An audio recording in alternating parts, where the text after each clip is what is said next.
welcome back to the channel, yet another video. As you can see today, we're in the motorhome. It's just me and Tyler here. And I've come up today to the storage yard to do a few little jobs. There's a couple of plug sockets that I want to turn round. We've noticed when we've looking around that there could be a problem for us the way they are. So I'm just going to move them around a little bit. I'll show you what I mean in a minute. I've done a modification to the single seat to make it into a little table, which I'll show you as well in a minute. So we can put Pebbles on for when we travel with him. And another few tiny jobs just to get it to be more the way we want it to be. As you can see, this used to be a single seat. I've just took the base off and the back off, which is only pressed on with these press stud poppers, and we're going to use this for where we're going to put Pebbles. And what I've done, I've got a flat board, measured the gaps in between here and here, and put 2 battens of wood down, and then measured the cage and put little buttons on there to stop it from moving about. Then all I do then is slot that in there like that and just drop the cage in. There's gaps here because that's where the front of the cage has got some clips, but I'm going to say that should be okay for him to travel on there and also to be left on there when we're on site. One of the plug sockets that I want to change is this one down here.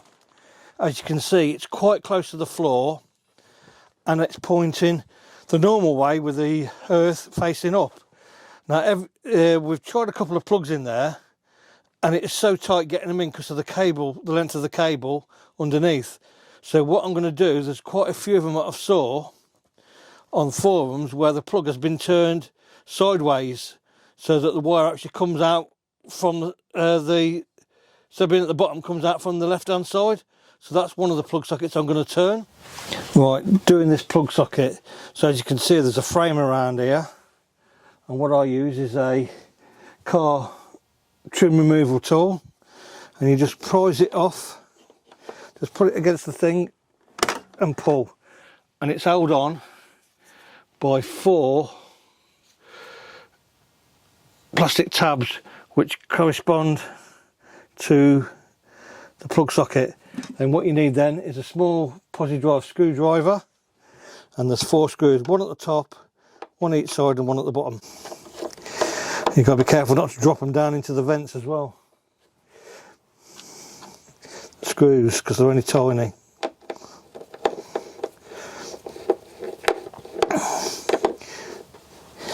I'm not plugged into the mains, so there's no worry about getting an electric shock or anything.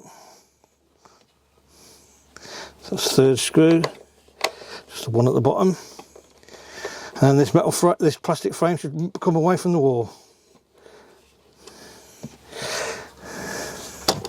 with the plug sockets already loose. So now what I'm going to do is just literally turn the socket,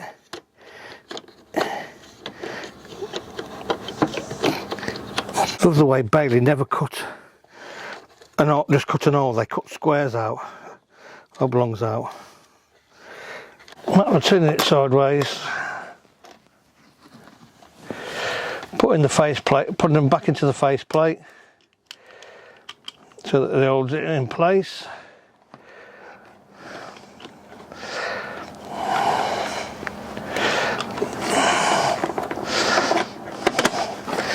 And there you go. That's it done. Just got to line the holes back up. Just need to line the holes back up, and as you can see now, I've turned it sideways. Just a matter of lining the holes back up. Get the screws in without dropping the screws. That's better.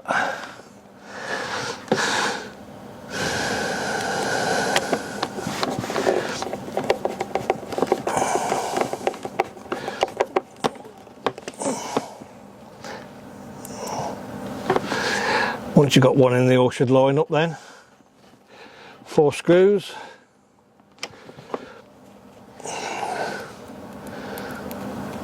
Helps having a magnetic screwdriver.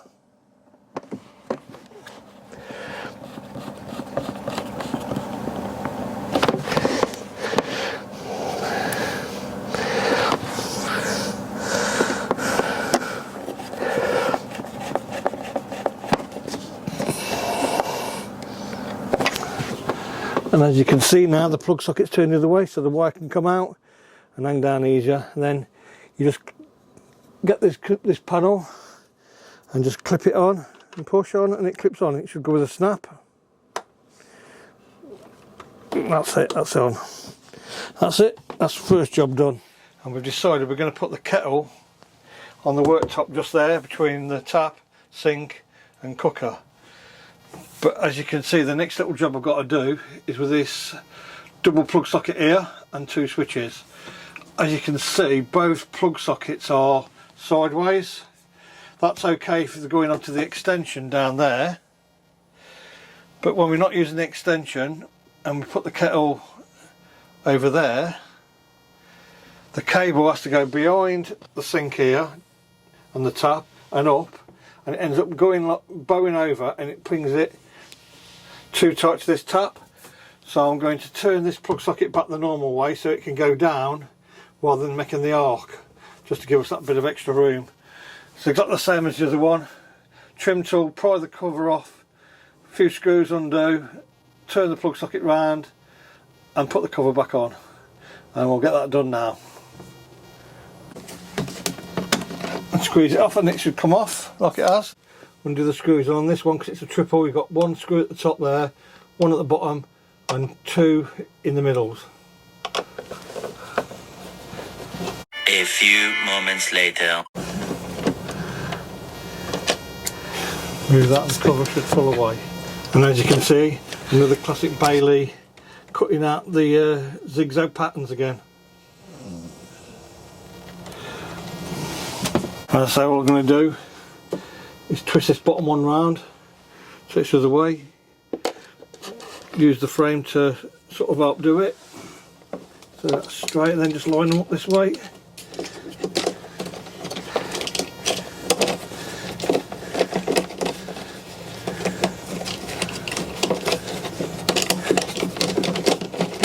There you go, that's it, that's that done.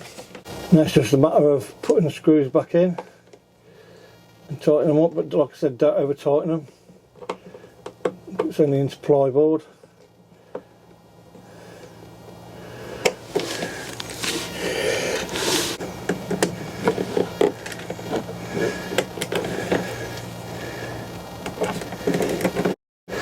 Once you've got 2 in, it should hold it in place. It's a matter of just getting the plug trim panel over the top and just pressing in. That's it, job done. The next little job I'm going to be doing is fitting a pair of these lights, 1 each in the wardrobe.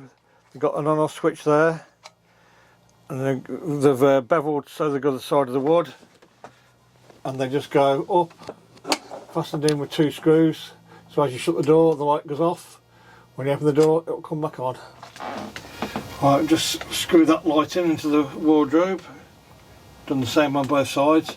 I've just fitted a temporary live wire in here just to check it, the switch. And there you go, all lit up.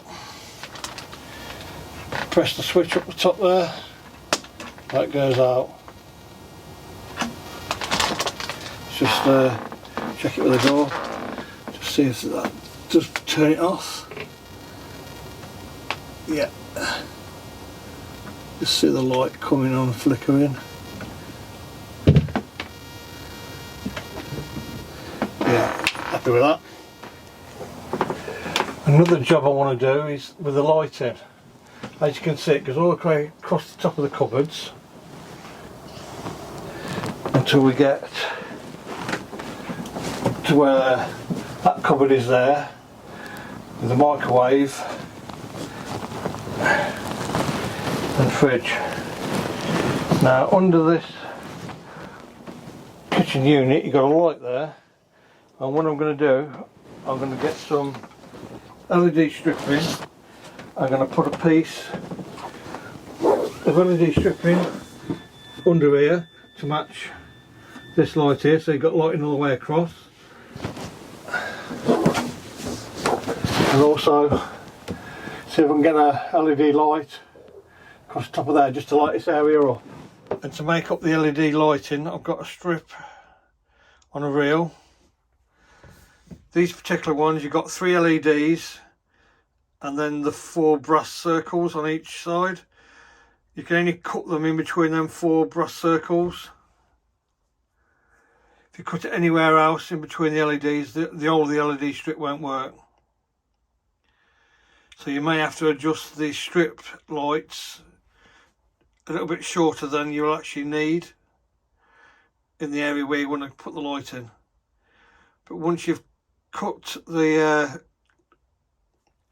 along the line in between the 2 brass circles, it'll end up looking like that. And I've also bought some wiring adapter connectors with 2 little brass fingers in. And what you do is you just get the LED strip in and push it underneath into the casing. It's a bit difficult to do it one-handed where I'm filming. Push it into the casing and put them so them little dots go underneath these 2 fingers. As you can see now on there, the 2 fingers are over the little brass dots, but also bear in mind that you've got a plus and a minus, so make sure you do that to the corresponding wire. So red to plus, red and black to negative. Then once you've done that, all you do is get that little connector there, fold it over, and that's your LED lighting strip done and attached to the wiring loom. Here's one of the strips I've made up. I've got some aluminium chunking which has like a plastic cover over the top, and I've stuck the LEDs in, as you can see, with the start of the wiring loom on. The kit also comes with this plastic cover that fits on top, which just clips in. It's a little bit difficult to do it one-handed, but it just clips in.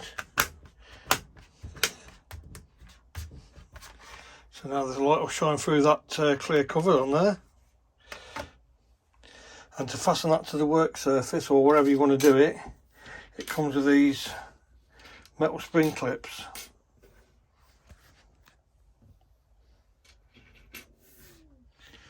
And the metal spring clips, if you look at the end of the trunking, it's got like a groove in it.